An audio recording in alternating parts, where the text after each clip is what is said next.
Hi, my name is Tatum Barber, and I'll be talking a little more about the process of retaining a memory. Every time you go to pull out a specific memory, it may be a little different than the original one. A good example that was mentioned in the lecture was the study of people in relationships and their version of their significant other. The participants in the study were either dating or married, and over time, their opinion of the other person and how they talk about them may change due to what they remember best about them. For example, in the study, those who were extremely in love were able to quickly recall how they met and what initially made them interested in the other person. Those who were in rocky relationships had a short list of positive feedback about their partner. After leaving the participants for a period of time, the researchers came back and asked the same questions to the same participants. Those who were extremely in love or had a healthy relationship with their significant other had many positive things to say about their partner and recalled good times with them. However, those whose relationships have ended or who were on bad terms with their partner at the moment only recalled negative times, did not have many positive things to say about the other person, and were able to mention that they saw from the start the negative traits about that person. This shows that as time goes on and other experiences with an individual are made and new memories are formed with the person, the original recollection of them warps as each moment passes. Every time someone recalls a memory, there is some factor that is skewed in one direction or another.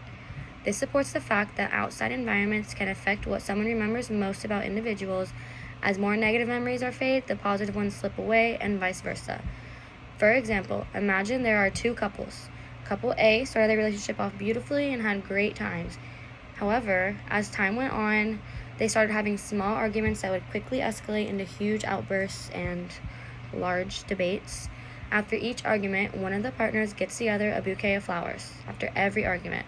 A few days later, the one who received the flowers looks at the bouquet and is grateful for their partner. This attitude suggests that the individual associates the flowers with love and affection and tries to only recall the positive memories with their partner. This shows that they're trying not to sit on previous arguments and continue moving forward. Not saying that that is good, because if somebody's arguing and gives you a reward after, it's a form of manipulation. And then say couple B has the same situation and the same flowers are bought, and every time the flower receiver looks at the flowers, they only remember the fight that pushed their partner to buy them. Moods and attitudes towards an individual can affect what part of the situation is remembered best and which part of the memory is best recalled. Either way, both situations prove memory recollection is constantly changing over time, and the original memory may be long gone. Individuals subconsciously put parts of their memories away that they may find unpleasant in the back of their mind and only think about what they want to remember. Another interesting fact I discovered about memory recollection and how it can be affected by outside circumstances is the doorway phenomenon, which is we've all walked through a door with something in our hand with a plan to do something with it or to grab something from the room. And sometimes as soon as you walk through the doorway, you completely forget what you're doing, and then you walk back through the doorway, retrace your steps, and you can remember everything. Well, there was a study done regarding the doorway phenomenon, and they discovered that when someone walks through a doorway, their mind visualizes it as a separation of events, and it forms a sort of blank slate to remember what they need to do next.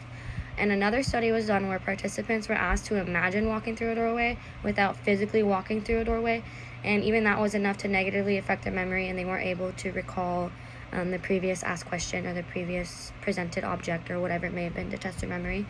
And for one of the studies too, they had the individuals walk through a doorway in a video game when they had something placed in their backpack, and they were asked to recall what was in the backpack as soon as they walked through the doorway. So this kind of shows that memories are a constant, and they're always going to be there, but over time they change, and there's lots of things that could affect memory and memory retention. So there's no really solid way. No memories are going to be 100% the original one, because everybody wants to remember what they do remember, and two people could witness the same event and have different versions of it in their head. It shows that memory recollection is not 100% true every time.